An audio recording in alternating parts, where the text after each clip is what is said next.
चला तर मग आज आपण गवारची भाजी बनवूया. अगदी गावरान पद्धतीमध्ये गवारची भाजी आपण बनवूयात आता. ही घेतली आहे गवार, धुवून स्वच्छ घेतलेली आहे, बारीक करून घेतलेली आहे आणि त्याच्यासाठी लागणार आहे वाटण. वाटणचं काय काय साहित्य आहे हे मी तुम्हाला डिस्क्रिप्शनमध्ये देईन. हे काळे वाटाणे आहेत, ते रात्री फुगत घातलेले आहेत आणि नंतर बॉईल करून घेतले आहेत बघा. बॉईल करून घेतले आहेत.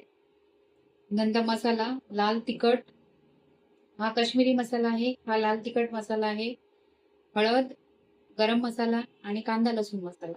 याचं प्रमाणही मी डिस्क्रिप्शनमध्ये देईन. हा कांदा आहे बारीक चिरलेला, कोथिंबीर आणि थोडीशी लसूण आणि हे तेल आहे. आता आपण कृती करूया. इथे तेल गरम झालेलं आहे. तेल झाले. स्टॉप कर. आता आता आपलं भांड गरम झालंय बघा. आता तेल घालून घेऊया आतमध्ये, जेवढं आपल्या भाजीला लागेल तेवढं.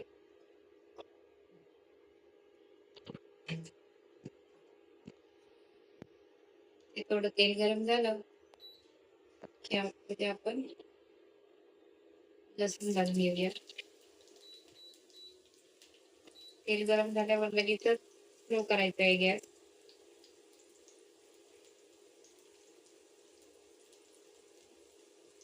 थोडीशी लसूण भाजल्यासारखी झाली लगेच आपण कांदा टाकू त्याच्यामध्ये.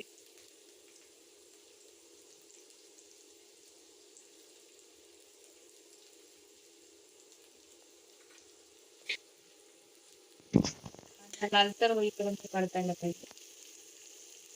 थोडा लालसर झाला की नंतर आपण बाकीची कृती करूया.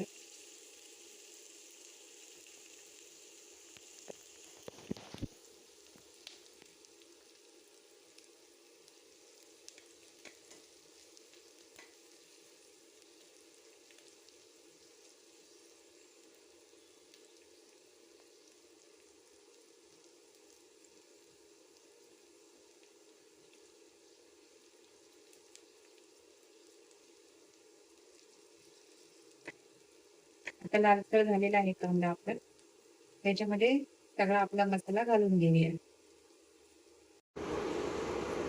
आता ही आपली भाजी थोडी थोडी शिजत आलेली आहे. अजून थोडा वेळ लागणार आहे. 10 मिनिटं होऊन झाली. अजून 5-10 मिनिटं अजून ठेवायची, म्हणजे पाणी पूर्णपणे सुकायला पाहिजे.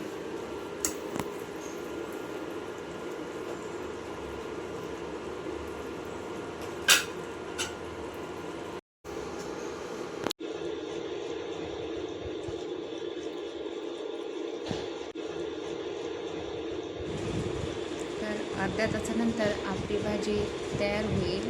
त्यामध्येच वाटण घालून घ्यायचं आहे आपल्याला. मग आपली भाजी तयार होणार आहे. तर अशा प्रकारे आपली गवारची भाजी तयार झालेली आहे. याला नाव आपण गावरान गवार असेही देऊ शकतो. तुम्ही बघू शकता किती सुंदर भाजी झालेली आहे. ही तुम्ही भाकरी बरोबरही खाऊ शकता आणि चपाती बरोबरही खाऊ शकता. तुम्हाला जर माझा व्हिडिओ आवडत असेल तर लाईक करा, सबस्क्राईब करा. धन्यवाद.